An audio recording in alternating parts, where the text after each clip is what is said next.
જૂનાગઢમાં શિવરાત્રીના મેળાને લઈને મંત્રીઓની ઉપસ્થિતિમાં રિવ્યુ બેઠક યોજાઈ હતી। આ બેઠકમાં રાજ્ય સરકારના 2 મંત્રીઓ, સાધુ સંતો, તમામ વિભાગના અધિકારીઓ તેમજ ઉતારા મંડળ અને અન્ય ક્ષેત્રોના સંચાલકો ઉપસ્થિત રહ્યા હતા। બેઠકમાં તંત્રએ કરેલા અમુક નિયમોથી મુશ્કેલી હોવાથી રજૂઆત પણ કરવામાં આવી હતી। ઉતારા અને અન્ય ક્ષેત્રના રાત્રિના 1 થી 5 ને બદલે સવારે 5 થી 9 સુધી વાહન પ્રવેશ આ નિર્ણયમાં તંત્રએ સુધારો કરવો પડ્યો। મિની કુંભ જેવી વ્યવસ્થા ઊભી કરવા બેઠકમાં વાહન પ્રવેશને લઈને સંતોએ રજૂઆત કરી હતી। બહારથી આવતા સંતોના વાહનો જે તે અખાડામાં પાર્ક થાય, સાધુઓની ગરિમા જાળવવી જોઈએ, બાકી ગિરનાર બધું જ ચોવે છે તેવી માર્મિક ટકોર કરી હતી। તો ભારતીય આશ્રમના મંત હરિહરાનંદ બાપુએ જણાવ્યું કે મારા ગુરુ બ્રહ્મલીન પૂજ્ય ભારતી બાપુ દ્વારા 2019માં શિવરાત્રીના મેળાને કુંભનો દરજ્જો અપાયો હતો, તેમજ ત્રણેય અખાડા પર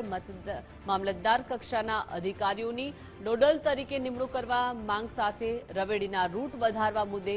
સાંકડી શેરીમાં મુશ્કેલી પડે તેવી પણ ચર્ચા મીટિંગમાં કરવામાં આવી હતી। મિની કુંભનું આયોજન છે, તો આની અંદર સરકારશ્રીનો સાથે સાથે પદાધિકારીઓ, પોલીસ તંત્ર અને મીડિયા જગત બધાનો સહયોગ મળ્યો છે। તો આ ભજન અને ભોજનનો મેળો, ભજનની અંદર ભારતીય આશ્રમમાં પધારો, ભજનની આનંદ માણી આપણે,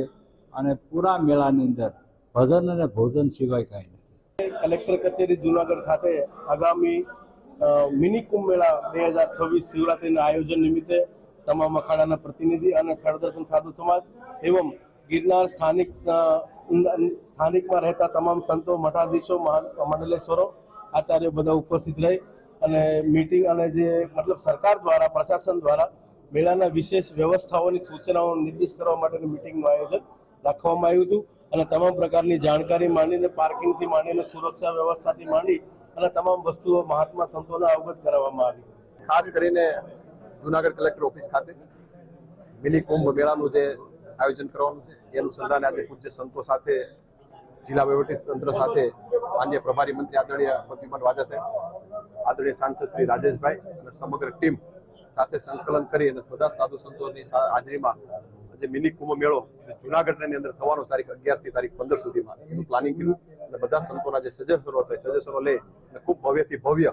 ખૂબ સારો મેળો થઈ શકે એ પ્રકારની વ્યવસ્થા ગોઠવાય, એ પ્રકારની વ્યવસ્થા સાથે સંકલન કરી અને બધા સંતોના આશીર્વાદ લઈ અને ખૂબ સારી વ્યવસ્થા થાય એ પ્રકારનું પ્લાનિંગ કર્યું।